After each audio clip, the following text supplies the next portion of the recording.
కుమార్ని ఎస్సీ కులానికి చెందిన వ్యక్తిని తీసుకెళ్లి తాపించి రాయితో కొట్టి చంపినారని చెప్పి ఫిర్యాదు.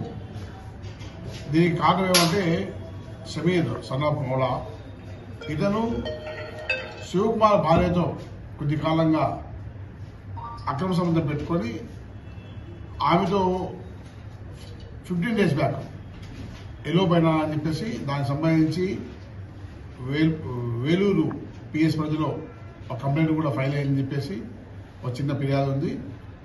తిరిగి వచ్చిన క్రమంలో శివకుమార్ తన భార్యతో సయోధ్య ట్రై చేస్తూ ఉంటే ఇది నచ్చక సమీర్ అనే వ్యక్తికి హత్యకు పాల్పడినాడని చెప్పేసి కంప్లైంట్ ఉంది. దాని ఆధారంగా దర్యాప్తు చేస్తున్నాము. ఈ మృతుడు శివకుమార్ వాళ్ళ రక్త బంధువులను వాళ్ళ ప్రత్యక్ష సాక్షులను అందరినీ ఎగ్జామ్ చేస్తున్నాము, ఎంక్వైరీ కండక్ట్ చేస్తున్నాము. ఇవన్నీ చూసుకున్న తర్వాత నిజ నిర్ధారణ చేసి ముద్దాయిల పైన కఠినమైన చర్యలు తీసుకోబడతాయి.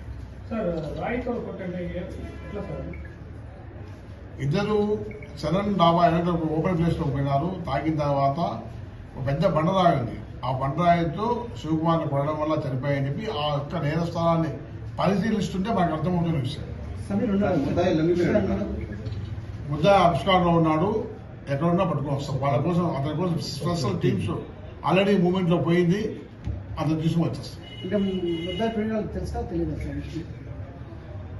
ఆమె వేలూరులో ఉంది. ఇప్పుడు దాకా ఇంకా ఆమె దాకా పోలేదు. ఎంక్వైరీలో ఆమె దాకా పోలేదు. ముద్దాయి ప్రియురాలు కాదండి, ముద్దాయి యొక్క భార్య. ఇద్దరు పిల్లలు ఉన్నారు. వాళ్ళకు 8 years 6 years. ఆమె ఇది కాదు. ఇది కూడా ఎంక్వైరీ చేయాలా? నేను చెప్పింది ఫిర్యాదు పేరు చెప్తున్నాను, ఎంక్వైరీ చేస్తాను. బట్ ప్రైమరీగా చెప్పిన దాన్ని బట్టి సమీర్ అనే వ్యక్తే ఈ హత్యకు కారణం. ఎవరి దగ్గర నాకు తెలియదు. ఇంకా నా కస్టడీకి రాలేదు.